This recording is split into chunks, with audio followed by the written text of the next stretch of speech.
ဒီ website ထဲမှာပါတဲ့နောက်ထပ်အရန်အရေးပါတဲ့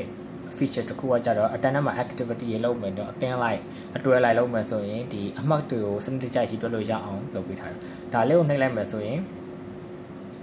ဒီလိုပေါ်လာဒီမှာ option တွေနဲ့5ခုပေးထားတယ်ဒါပေမဲ့ဒီ group တွေကို load ပို့ short ကြိုက်လို့ရတယ်ဥပမာဒီအတန်းထဲမှာ group က3ခုပဲရှိမယ်ဆိုရင်လုပ်လို့ရတယ်ဒီမှာဒီ group ကိုတစ်ခါနှိပ်တာနဲ့ points ကတစ်ခုရမှာဒါဆိုရင်2ခုရမယ်3မှတ်ရမယ်5မှတ်ရမယ်7မှတ်ရမယ်လို့ပေါ့နော်ဒီမှာဆိုပါတော့ကျွန်တော် group 1ပေါ်နှိပ်လိုက်မယ်ဆိုရင် group 1 group 3အကယ်မဟုတ်ဘူး3မှတ်ပြောင်းအောင်မယ်ဆိုရင်ဒီလိုဖြစ်သွားမယ်အကယ်၍ထားပါကျွန်တော်ကအမှတ် short နေဆိုရင်တမှတ် short လိုက်မယ်ဒီ3ပေါ့ဒီ3ကိုသူကပြန်နှုတ်အောင်ပါပေါ့နော်နှစ်ကိုနှုတ်လိုက်မယ်ဆိုရင်ဒီလိုဖြစ်သွားမယ်တစ်ကိုနှိပ်ပြီးတော့ down နှိပ်လိုက်မယ်ဆိုရင်3ဖြစ်သွားမယ်အကယ်၍5မှတ်ပြန်ပြီးချင်တယ်ဆိုရင်အကယ်၍အဲ့ဒီမှာ group တစ်ခုထပ်တိုးချင်တယ်ဆိုရင် group ဆိုပြီးလို့ရတယ် group 4ဆိုပြီးထွက်လာအကယ်၍ဒီမှာကိုက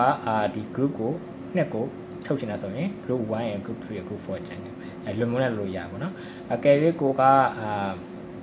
အကောင်လုံးအစပြန်စမယ်ဆိုရင်အဲ့လိုဖြစ်သွားမယ်group 5ကိုဒီလိုပေါ့နော်ဒီမှာဆိုရင်7မှတ်ရတယ်လို့5မှတ်ရတယ်လို့အကောင်လုံးပြီးသွားပြီဆိုရင်ဒီအမှတ်တွေကိုတင်ချင်တယ်ဆိုရင်ကျွန်တော်တို့ဒီဟာကို download ဆွဲပြီးတော့တင်လို့ရတယ်ဒီမှာဆိုရင် Excel file လေးနဲ့ download ရလာမယ်ဖွင့်ကြည့်လိုက်မယ်ဆိုရင်